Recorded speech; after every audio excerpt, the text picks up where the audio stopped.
Objectif du jour, sortir du lit. Ça va être déjà une bonne première. Et aujourd'hui, on va faire une grosse visite de tout Ljubljana.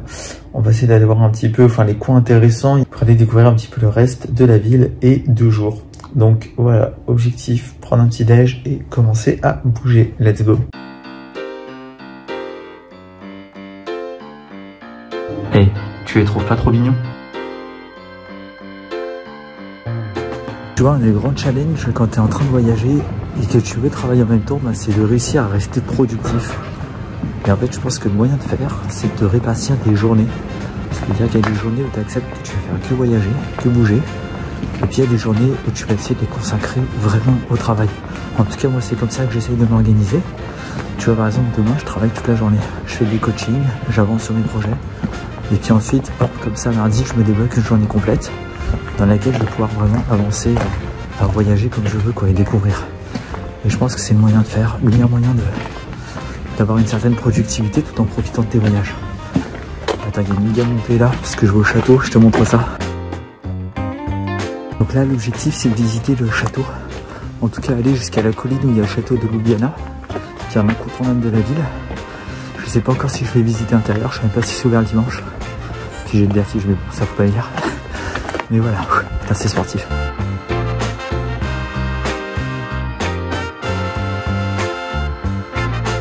Aussi, pour rester productif en voyage, je te conseille vraiment de faire attention à tout ce qui est connexion internet. Avoir un bon wifi, parce que sinon ça devient très vite la galère. Et puis garder la notion du temps aussi, parce qu'en voyage, le temps passe différemment. Parfois il passe très vite, parfois il passe très lentement.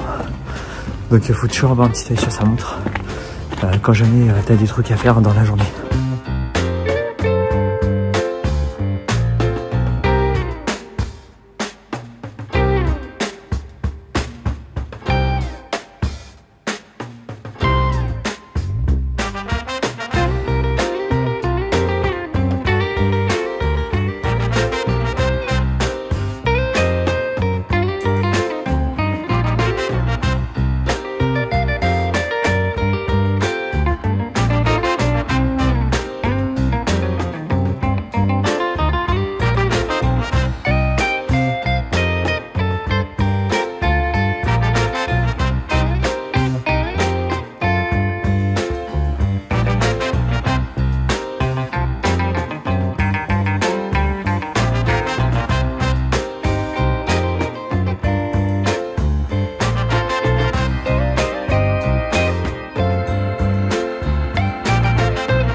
Je suis littéralement tout seul dans cette partie-là du château. Je sais pas trop si on a le droit d'y être en fait. Ça me paraît quand même bizarre que je sois seul, alors qu'il y a plein de monde dehors. Donc je vais ressortir.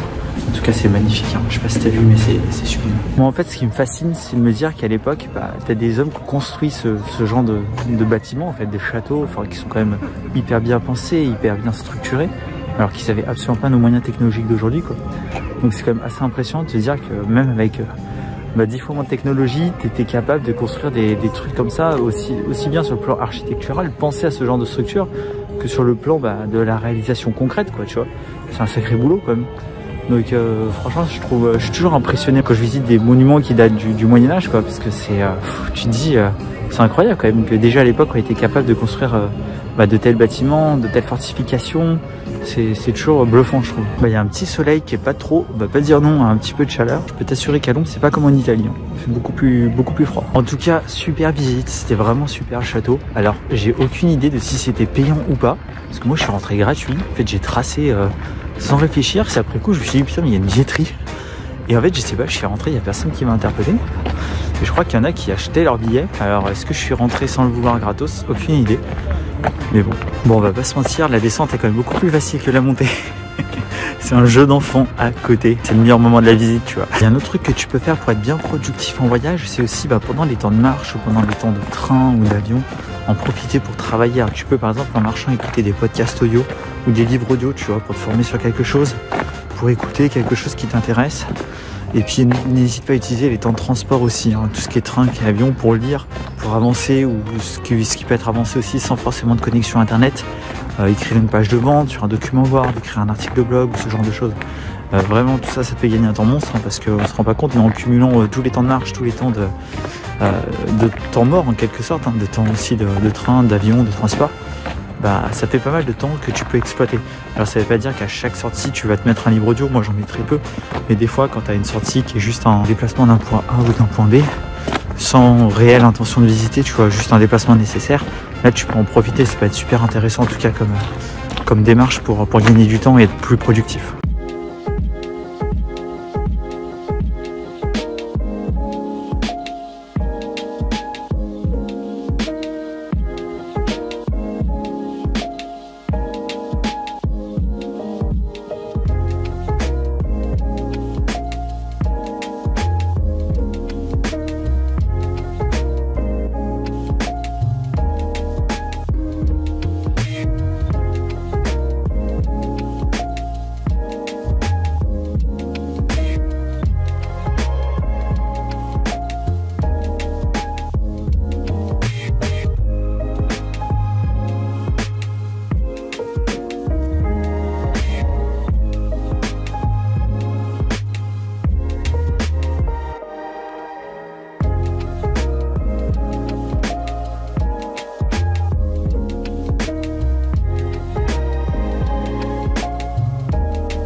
On arrive petit à petit proche du parc de Tivoli.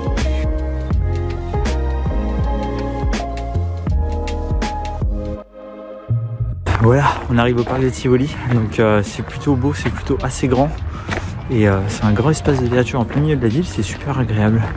Donc on va faire un petit tour pour voir un peu à quoi ça ressemble.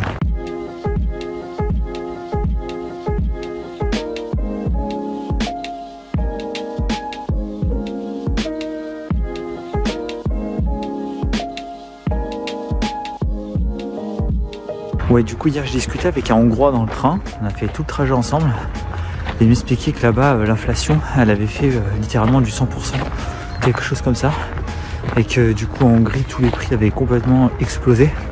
Alors ça restait pas cher par rapport à la France ou autre, mais que bon, pour les Hongrois ça commence à devenir assez difficile. Moi la Hongrie fait partie de mon itinéraire, donc je verrai un petit peu les prix, mais déjà j'étais un peu surpris par les prix ici, de la bouffe notamment. Tu vois, il y a des choses que j'ai payé assez cher je trouve, comparé à ce que j'avais pu voir avant de partir. Donc je pense quand même que tout le monde est bien touché par l'inflation et que les prix ont un petit peu augmenté de partout quoi. Mais bon, ça reste quand même relativement accessible encore.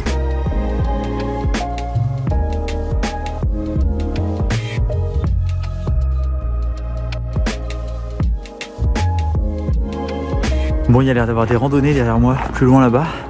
Je vais pas aller les faire parce que je viens d'en faire une déjà au château, pour aller au château de Ljubljana. Donc du coup, je vais plutôt aller me diriger vers le musée national qui est pas très loin d'ici. J'aimerais bien voir si c'est ouvert, il y a des choses intéressantes à voir. En tout cas, très beau le parc, hein, vraiment très beau, très sympa. Et ça fait du bien un peu de verdure au milieu de la ville.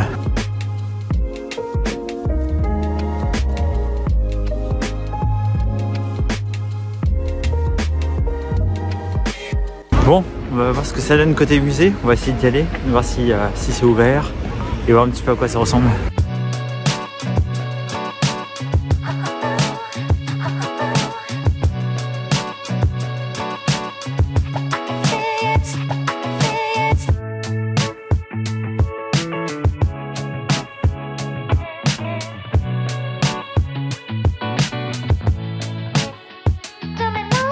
Bon bah pas de musée, c'est fermé, j'aurais dû m'en douter un dimanche en même temps.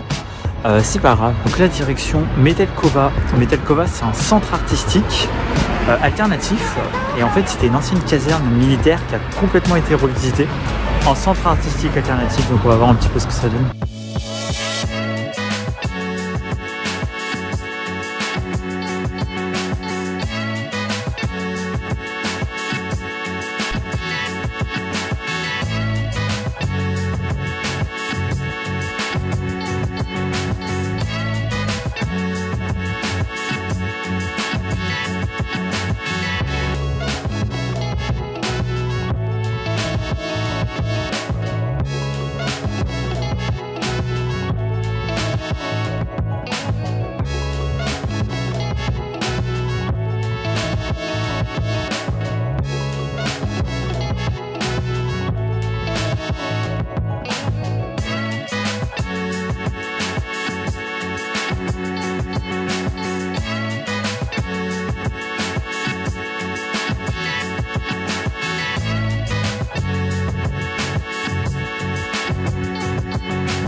Bon, c'était moins grand que ce que je pensais, du coup j'y suis pas resté très longtemps.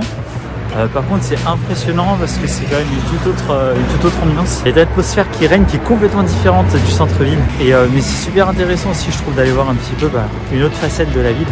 Donc je regrette pas le déplacement même si c'était pas très grand. C'est quand même assez typique, c'est quand même assez imprégnant quand tu es dedans. Alors ça se ressent peut-être pas forcément en vidéo, mais quand il y est, il y a une autre ambiance quoi. C'est assez marrant comme sensation. Voilà, bon bah écoute, retour en centre-ville. Et puis on va continuer la petite balade.